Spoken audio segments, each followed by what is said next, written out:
if you see things that I'm missing, if you've got some good ones or big ones, I can always edit my article here.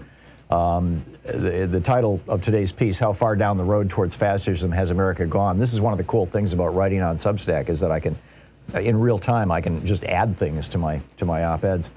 But I was looking at, well, first of all, kind of what got me started on this. The last time that Louise and I were hanging out with Tom Hayden was back in 2007 at the Praxis Peace Conference in Dubrovnik. And, but this is a guy who had changed my life, and I made sure he knew about this. In the early 1960s, I think it was 62, he authored or co-authored, he was the principal author of SDS's Port Huron Statement. Now, this is before the Vietnam War. And so Students for a Democratic Society was started to explicitly advocate for minorities, particularly for African Americans in the United States, as basically kind of a white student ally movement to a certain extent, but also a lot of outreach and bring people in, and for for democracy, for social justice in the United States, and the idea of democracy. And I think it's really important that we ask this question. That Tom started. I mean, back that was 1962. Now I was probably about a decade younger than Tom, but at that point in time, we thought that the world might be destroyed by a nuclear bomb. It hadn't occurred to us that the world might be destroyed by Donald Trump. But anyhow, Tom wrote in one of the opening paragraphs, actually, of the Port Huron Statement. He said, "Our work is guided by the sense that we may be the last generation in the experiment with living." And I can tell you from having been active in SDS back during that time that there was very much that sense. Although by the time I got real active in SDS, which was 67, 68, 69, it had become an anti-Vietnam, it had become the nexus, a central focus, a central locus of the anti-Vietnam War movement.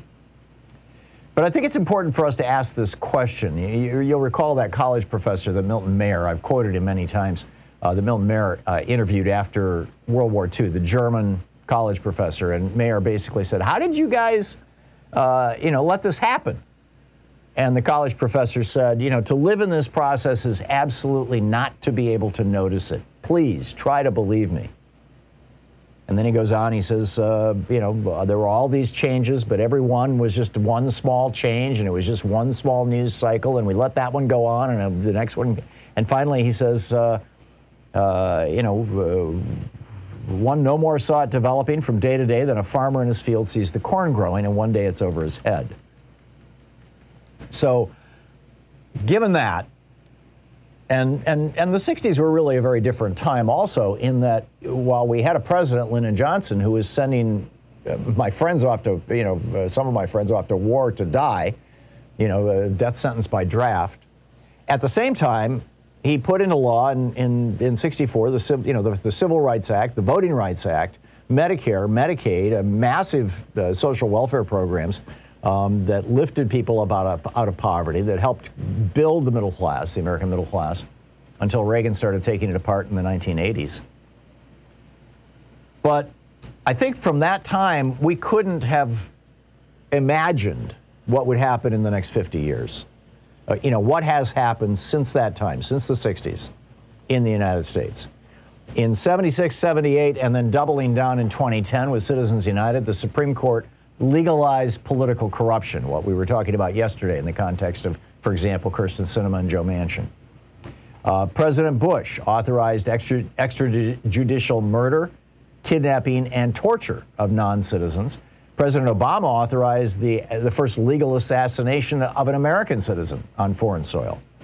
Both parties, both political parties, actually it started with Jimmy Carter in 78, but Reagan turned it into official U.S. policy in the 80s, followed both Chile and the United Kingdom down this neoliberal road of throwing open our economy to foreign competition for the first time literally since the founding of the Republic, and the result was 60,000 factories closed, more than 10 million jobs lost, And that then produces its own social ferment, which we're seeing right now, frankly, in my opinion, in the whole Trumpy movement.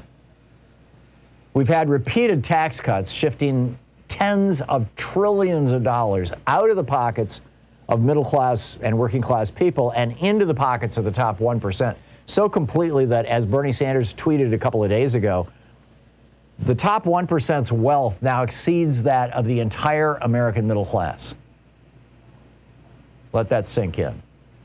The Electoral College loophole in our Constitution let George W. Bush become president, even though he lost the 2000 election by 500,000 votes, and let Donald Trump become president in 2016, even though he lost the election to Hillary Clinton by 3 million votes.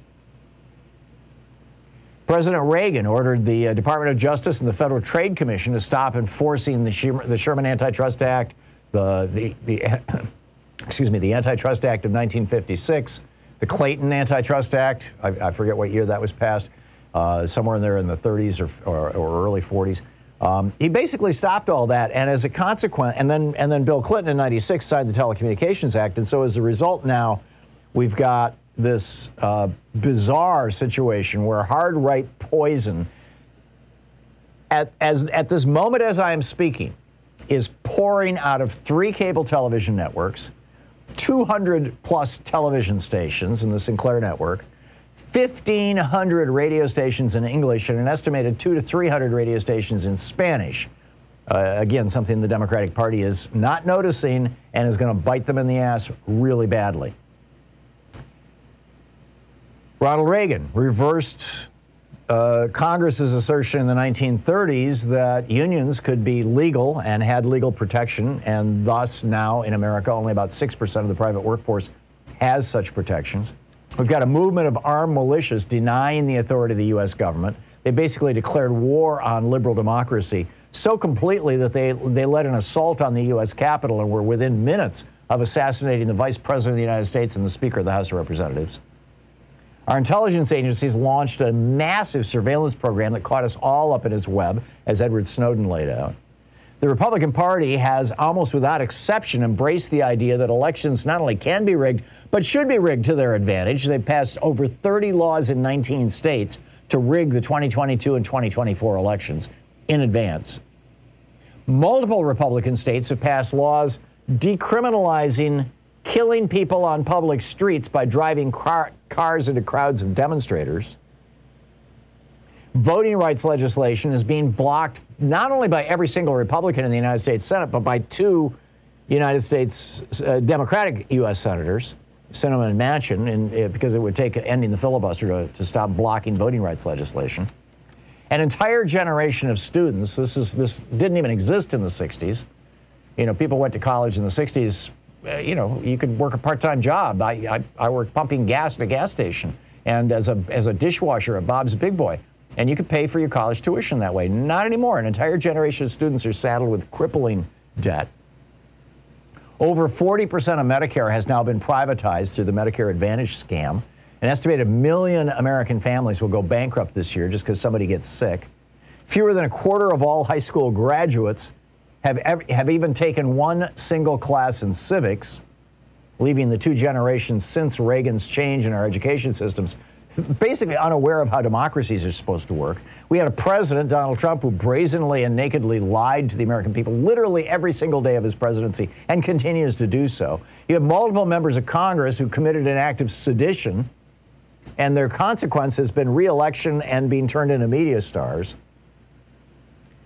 Hitler, when he came back when he made his comeback in 1925 after his failed attempt at overthrowing the Bavarian government in 1923, he took the widow of one of the guys who was shot by the police and turned her into a national martyr. And Trump is trying to do that now with Ashley Babbitt. The Republican Party has embraced dictatorial foreign governments manipulating our electorate, whether it's through social media or whatever. They've embraced presidents making millions off their office. They've embraced oligarchy in the USA. We've got a 37-year-old billionaire who single-handedly owns the world's largest single source of news, and according to a whistleblower, is subordinating human rights, democracy, and common decency to profit. And our planet has warmed over at full degree Celsius. We've got this climate crisis. Have we gone too far?